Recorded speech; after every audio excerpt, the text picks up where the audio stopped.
Moving on to sensation. For instance, not comfy in my seat.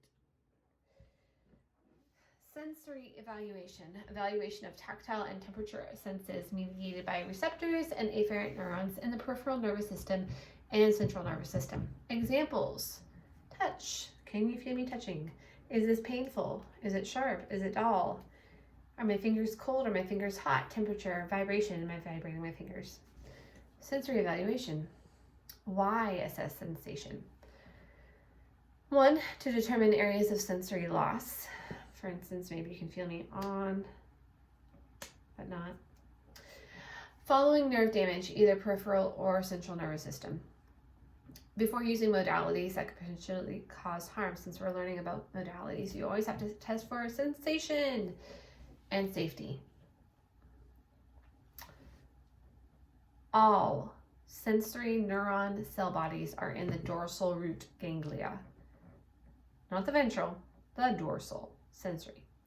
Considerable overlapping of one area to another, superficial or deep. So this is a little bit of review. Free nerve endings, hair follicle receptors, Meissner corpuscles, Merkel's discs, Ruffini endings, and Krauss's end bulbs. So here's what I can remember very quickly. Krauss is cold, Ruffini is hot, Meissner is touch, Merkel is lips, very dense, and fingertips. So we have a lot of Merkel's discs in these highly sensitive areas. And hair follicle receptors, so for cold, our hair sticks up, the pili. Just reminding myself about Meissner versus Merkel again. So Meissner were those cutaneous nerve endings, low frequency vibrations. So Meissner and the Merkel.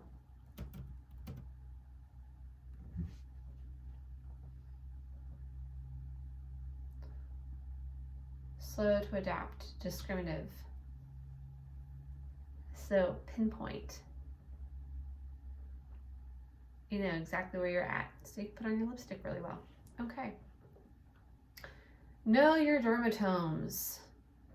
Remember, it's that bullseye in the groin. You're coming down and fanning out.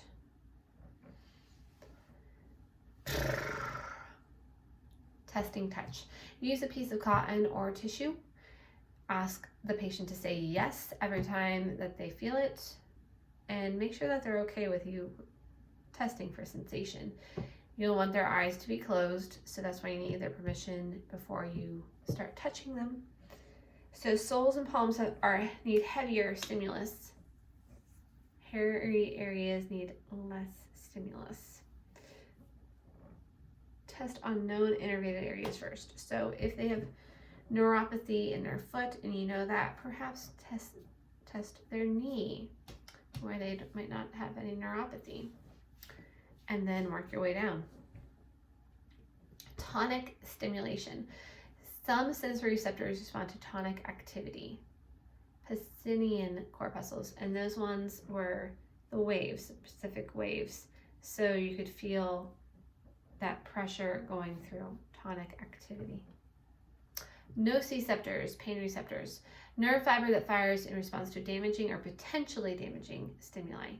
Noxious stimuli, mechanical, like getting hit, temperature, oh that's really cold, chemical, hello hydrochloric, and electric, you're not going to stick your finger in the socket. Okay. Testing pain, use pinprick unfolded paperclip. I don't have a paperclip, I have a pen. And you could just pinpoint. Eyes closed. Yeah. Deliver stimulus in random fashion. So don't do it in just a line. Don't deliver more than one stimulus per second. Give their brain a chance to know what's going on.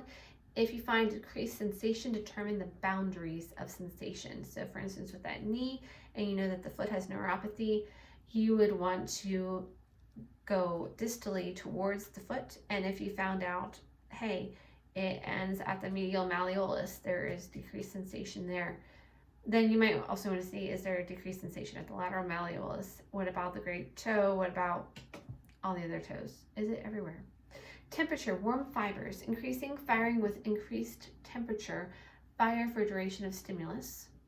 Stop firing when the warm stimulus is removed and do not respond to mechanical stimulus. For instance, my cold hands on my warm steering wheel. I love that feature. And I know as soon as it turns off and it says it's heated enough, because then it turns off and then you don't feel that warmth anymore and then your fingers get sad. Cold fibers, increasing firing with decreased temperature below 20 degrees Celsius and above 45 degrees Celsius. So pain receptors begin to fire.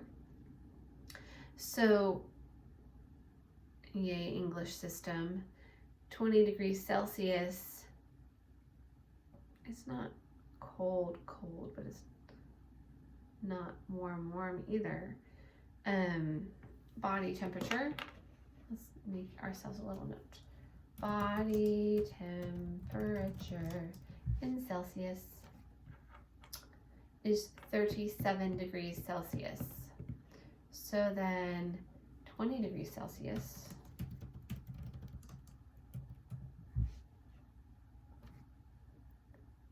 would be 68 degrees Fahrenheit. And that's why, here's a correlation for you. That when some people say, I don't run in the cold, then 60s is when they stop running, but they shouldn't because our bodies heat up. So 68 is that comfortable, semi-comfortable temperature for people to keep their houses at in the winter. Those people who keep it at 65, oh my gosh, I would be very cranky. So 45 degrees Celsius is 113 degrees Fahrenheit. And we already know from other topics that for paraffin baths for our hands, 113 is a perfect temperature as a max, like 110, 113 to put our hands in for that paraffin. It's relaxing, it's comforting. If you go into anything hotter than that, our body starts to say, whoa, too much. So between 68 Fahrenheit and 113 Fahrenheit. Makes sense to me. Testing temperature. Expose the area of skin to be tested. Use 2 test tubes, one with hot water, one with cold water, eyes closed. Randomly apply tubes to body part in question. Does this feel less hot or cold? So that's how you would test temperature. All right, vibration. Using Pacinian corpuscles and deep afferent nerves, rarely affected by lesions of single nerves, involved with polyneuritis and dorsal column disease, commonly lose vibration and position since together. So a lot where I was going with that was dizziness, so your vestibulocochlear at the same time as your Pacinian corpuscles. So a lot would be going on in order to feel that change. Testing vibration. Using a tuning fork. Place tuning fork over bony prominence and compare to other side. Interesting. 2-point discrimination. Involves sensory cortex and sensory projections from thalamus. Okay. Measures a small separation between 2 points on the skin that is perceived as 2 stimuli. Use a compass or a 2-point aesthesiometer.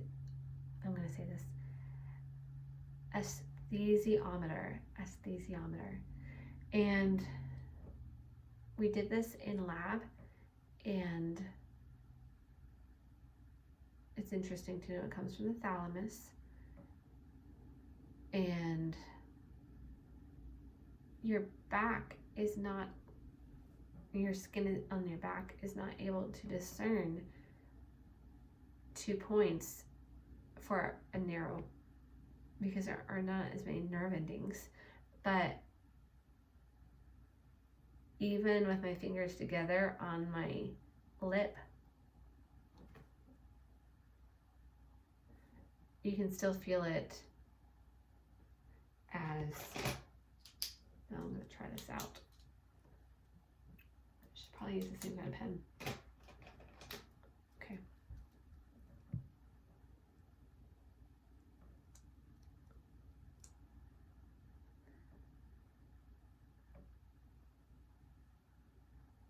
It doesn't quite work because it's just myself.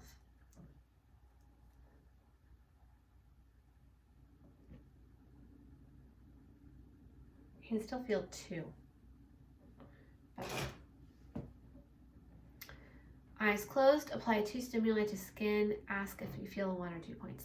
Varies depending on body location. So 2 to 3 millimeters for lips, 3 to 5 millimeters for fingertips, 20 to 30 millimeters on dorsum of hand and feet, 4 to 8 centimeters on the trunk.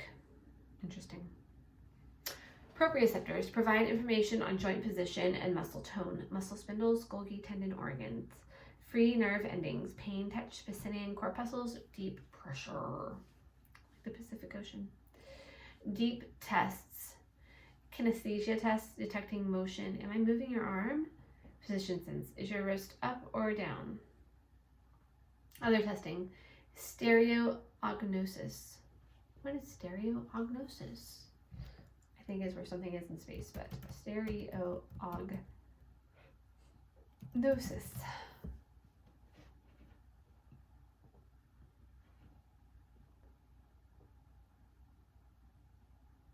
Oh, yeah, just understanding what you're holding.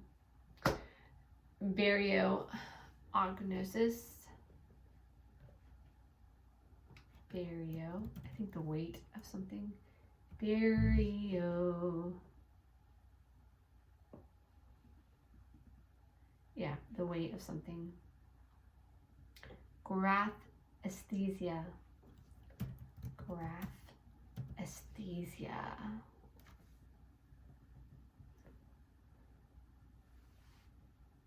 To recognize writing on the skin purely by the sensation of touch. Cortical sensation. So graphesthesia is sort of like Helen Keller, because in order for her to understand the world, Anne Sullivan would write on her hand. So she would do that, and then she would understand what was going on around her. So she had graphesthesia, and then there's texture. Cool stuff though. Okay, makes more sense when I explained it to myself. So that was everything for sensation. I'm going to go right on to hot and cold.